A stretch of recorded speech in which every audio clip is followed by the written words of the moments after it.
The Book of Numbers. Imagine being on the edge of a life-changing destination, the culmination of all your hopes, only to find yourself wandering in the wilderness for 40 years.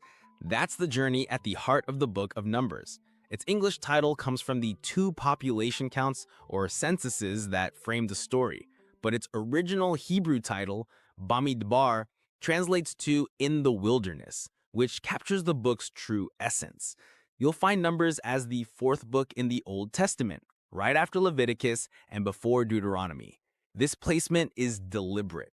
Genesis and Exodus tell the story of Israel's origins and their rescue from slavery. Leviticus lays out the laws for their new community at the foot of Mount Sinai. Numbers picks up right there, moving them from the mountain of revelation to the very border of the promised land. It's the crucial link between the promise and its fulfillment, detailing the long, difficult road trip in between. Traditionally, the story is closely tied to its central character, Moses, who guides the people through every crisis. But the book isn't told from his personal perspective. Instead, it's like watching a sweeping documentary. The narrator gives us a wide-angle view of the entire nation, capturing the collective experience of a people learning what it means to be free and to trust in a future they cannot yet see.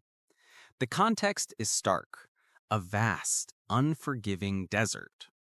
The story unfolds in three major movements. It begins at Mount Sinai, where the first generation of Israelites, those who escaped Egypt, are counted and organized for what should be a short journey to Canaan.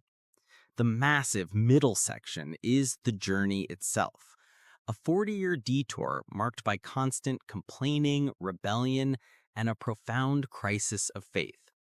After spies deliver a fearful report about Canaan, the people refuse to enter. As a result, God condemns them to wander until they pass away in the wilderness.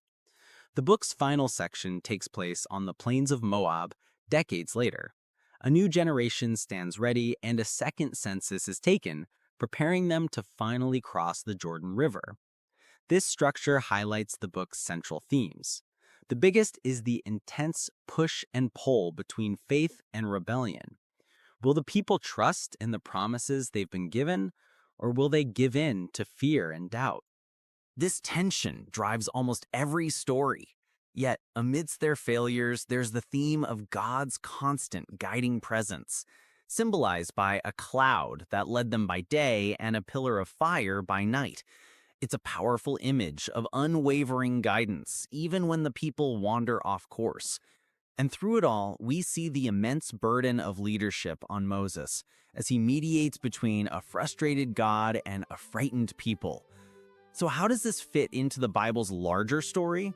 Numbers answers a critical question. Why the 40-year delay? It explains that the journey wasn't just about geography, it was about transformation. The book documents the painful process of a generation of former slaves becoming a nation ready to inherit a new land.